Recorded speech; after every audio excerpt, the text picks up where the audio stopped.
Darul Hikmah Kabupaten Aceh Jaya penuh dengan lubang dan berbatu. Akibatnya tidak sedikit dari warga di daerah tersebut yang mengalami kecelakaan saat melintas. Beginilah kondisi terkini akses transportasi warga di Kecamatan Darul Hikmah Kabupaten Aceh Jaya.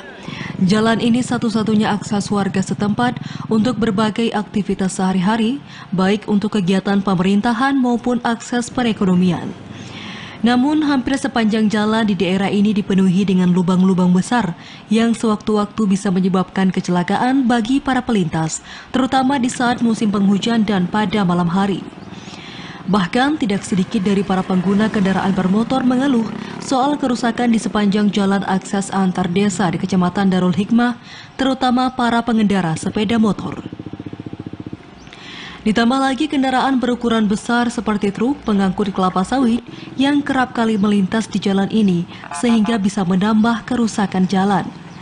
Salah seorang kepala desa di Kecamatan Darul Hikmah, Kabupaten Aceh Jaya, Sayuti mengungkapkan, akibat terjadinya kerusakan jalan yang dipenuhi lubang-lubang besar dan berbatuan ini, tidak sedikit dari pelintas yang mengalami kecelakaan apalagi saat berjalan di malam hari.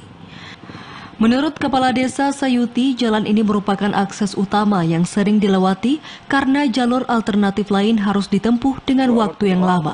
Jalan ini kalau bisa segera dibikin aspal, gitu. Ya. Karena ada permohonan masyarakat, jalan ini harus diaspal karena sudah kerusakan berat. Warga berharap kepada pemerintah Kabupaten Aceh Jaya agar dapat segera mencari solusi untuk memperbaiki jalan yang rusak tersebut. Dari Aceh Jaya, Musliadi, TVRI melaporkan.